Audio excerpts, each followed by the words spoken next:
Hey y'all, today is March 18th and this is your answer key video for your basic skills assessment number 14 practice. Keep in mind, this is very similar to your basic skills quiz, which will be on Monday, March 21st. So let's get started. For questions 1 through 3, we're going to use this scenario about Ansley. Ansley must create a 4-character password to log into a website. The password must have 3 letters followed by a single digit 0 to 9. She decides to use her initials as the 3 letters and then randomly select the digit. So number 1, list all outcomes for choosing the digit. So keep in mind, it said in here that she's going to choose a single digit 0 to 9. So our possible outcomes are 0, 1, 2, 3, etc. Okay? So we're listing all of the outcomes.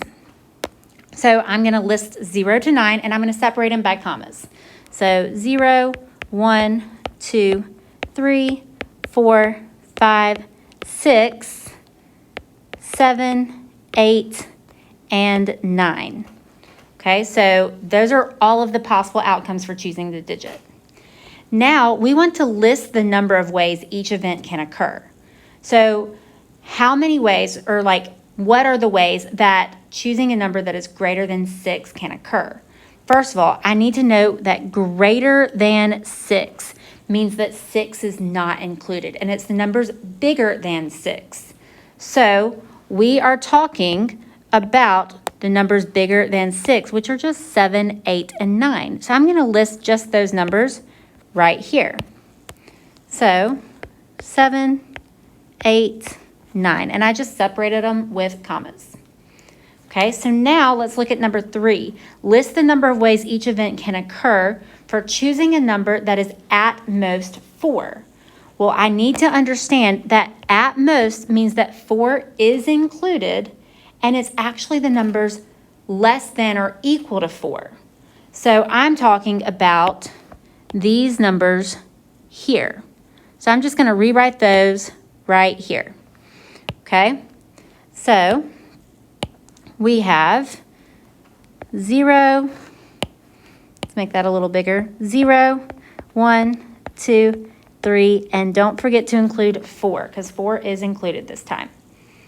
Okay, let's move on to our next section for questions 4 through 6. A bucket contains the letter tiles shown below. Each letter also has a point value. If one is chosen at random, give the number of favorable outcomes for each event. Okay, so for choosing a vowel, first of all, we need to remember that a vowel is A, E, I, O, and U. We're just considering those 5. We're not considering the sometimes Y thing, okay? I know that y'all are all playing Wordle, so you should know what your vowels are, okay? So we're looking for any of those letters. And it tells us to give the number of favorable outcomes. So we're actually counting how many favorable outcomes we have here. So I see an A, so that's a favorable outcome. G is not a vowel, J is not a vowel, P is not a vowel, S is not, R is not, I is a vowel, M is not, and K is not. So I've just got 2 favorable outcomes. So my answer here is 2. I just count the number of favorable outcomes that I have. Okay? So now we're looking at number 5. Give the number of favorable outcomes for choosing a tile worth at least 3 points. That means it's worth 3 points or more, right? So A is worth 1 point, G is worth 2 points. J, though, is worth 8 points, so that one fits the bill. P is worth 3 points, that one works. S is 1 point, R is 1 point, I is 1 point, M is 3 points, and K is 5 points. So all the ones that I've highlighted are worth 3 or more points. All the rest are worth less than 3 points. So I've highlighted 1, 2, 3, 4 tiles. So my answer here is 4. Okay, let's look at number 6. So I'll erase my highlighting. Number 6 says, give the number of favorable outcomes for choosing a letter in the word pirate. Okay, so let's look for a P. Do I have a P? I do have a P. Do I have an I? I do have an I. Do I have an R? I do have an R. Do I have an A? I do have an A. Do I have a T? Well, I've left with G, J, S, M, and K, so there's no T. Do I have an E? G, J, S, M, and K, no E. So I've highlighted 1, 2, 3, and 4 letters. So there are 4 favorable outcomes for choosing a letter in the word pirate. Okay, let's move on to the next section. For questions 7 through 12, we're using the square board. And it says a square on the board below is chosen at random. Find each probability as a fraction in simplest form. So it tells us how to give our answer. Okay? So one thing I know about this board is that the squares are numbered 25. So there are 25 total outcomes. And that number is important because 25 will be our denominator. Okay? So the probability of choosing an odd number. Well, remember there are 25 total outcomes, so 25 goes on the bottom. So how many of those numbers are odd? Well, 1, 2, 3, 4, 5, 6, 7, 8, 9, 10, 11, 12, 13. 13 of the 25 numbers are odd. So 13 over 25, does that reduce? No, it does not reduce. So that is my fraction in simplest form. Now, the probability of choosing a shaded square. Okay, well, remember, there were 25 total outcomes, so 25 is my denominator. Let's see how many are shaded. So we've got 1, 2, 3, 4, 5, 6, 7, 8, 9, 10, 11, 12, 13, 14, 15. 15 of them are shaded. They're that gray color. Does that fraction reduce? Well, 5 goes into both of those numbers.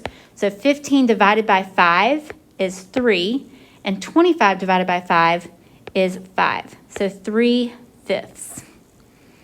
Okay, number 9, the probability of choosing a number that is less than 18.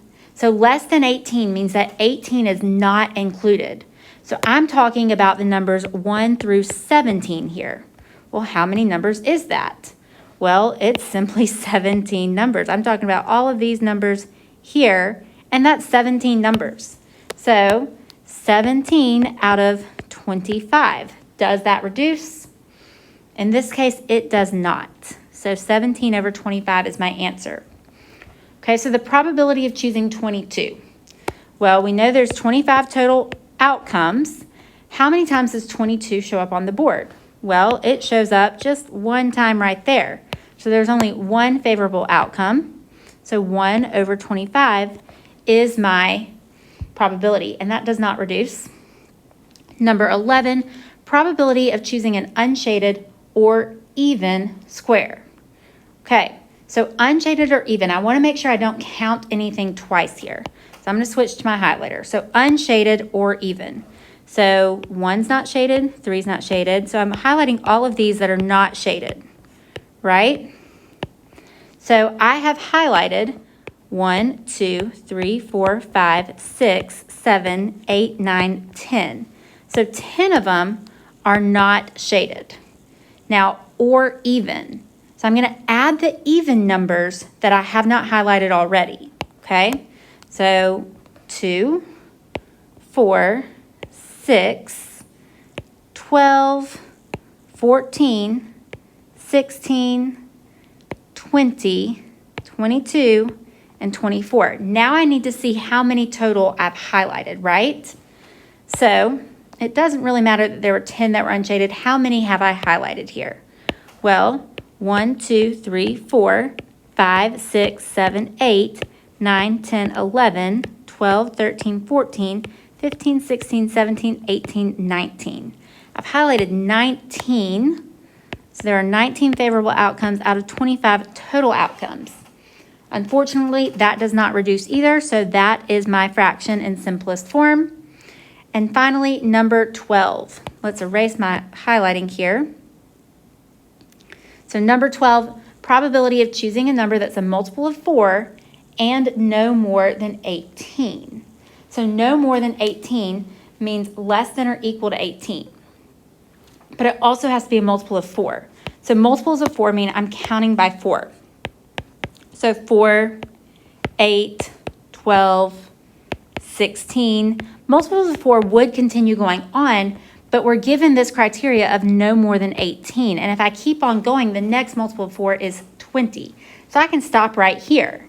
So there are 4 numbers that meet our criteria. So there are 4 favorable outcomes out of 25 total outcomes. Again, that does not reduce, so that is our fraction in simplest form. I do want to point out that on your actual basic skills quiz, you will have a few more that will reduce, so keep that in mind. We only had to reduce 1 this time around, but on your actual basic skills quiz, you will need to reduce a few more. So don't forget to give your answer as a fraction in simplest form. Okay, let's move on to the next part, questions 13 through 16. So a jar contains 16 red, 4 blue, 2 green, and 8 orange jelly beans. If a jelly bean is chosen at random, find each probability as a fraction in simplest form. Well, I need to know how many total jelly beans I have. So I'm going to add these numbers, 16 plus 4 plus 2 plus 8. And when I add those numbers together, I get 30 total jelly beans. So I'm going to make a little note over here that there are 30 total outcomes. Okay, so now, what is the probability of choosing orange?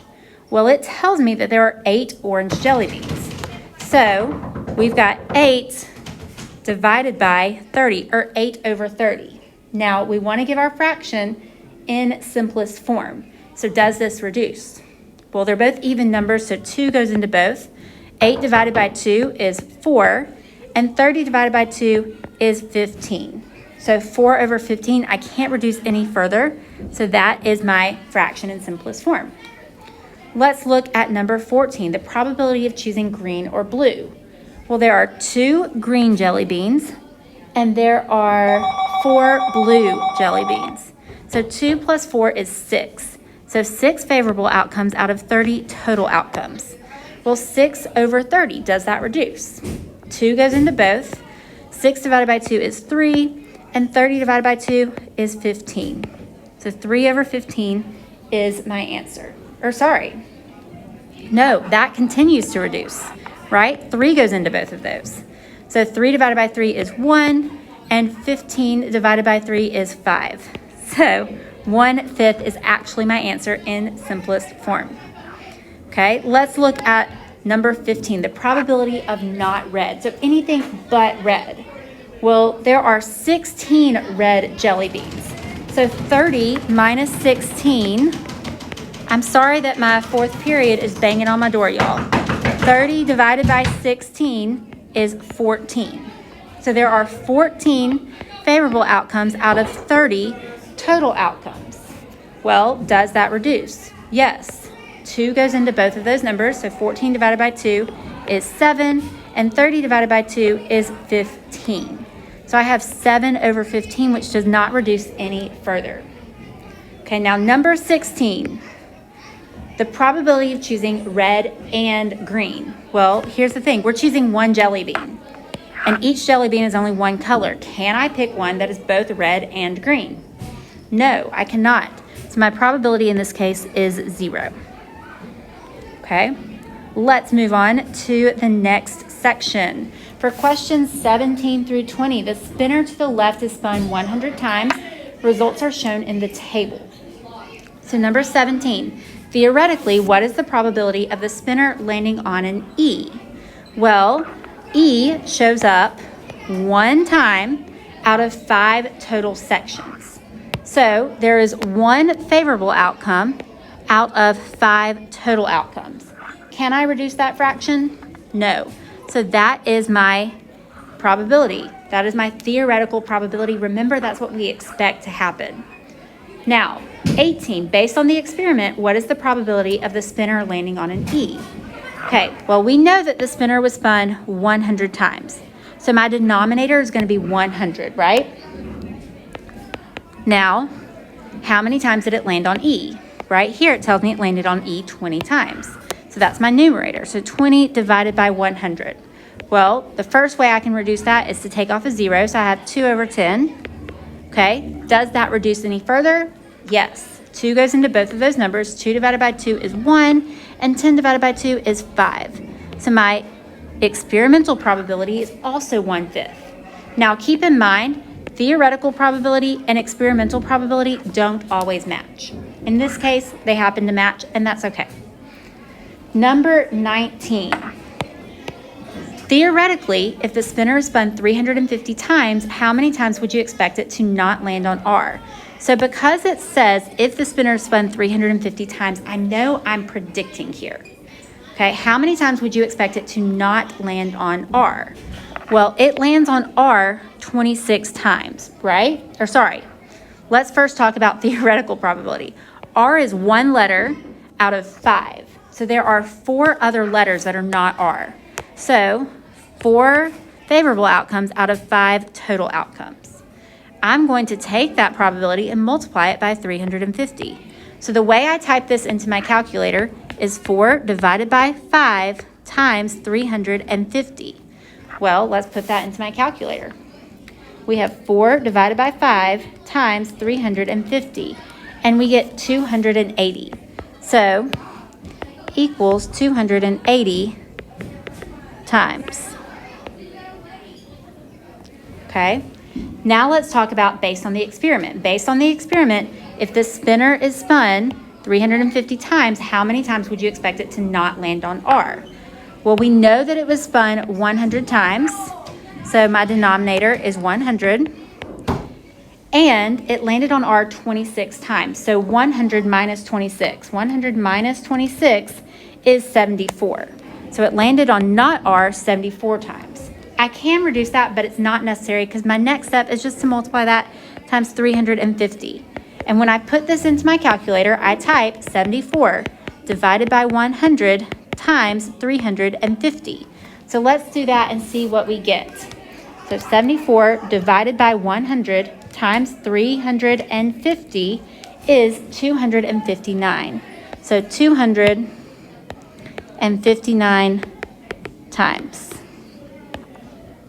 So that is the end of this basic skills practice video. Don't forget your quiz is on Monday.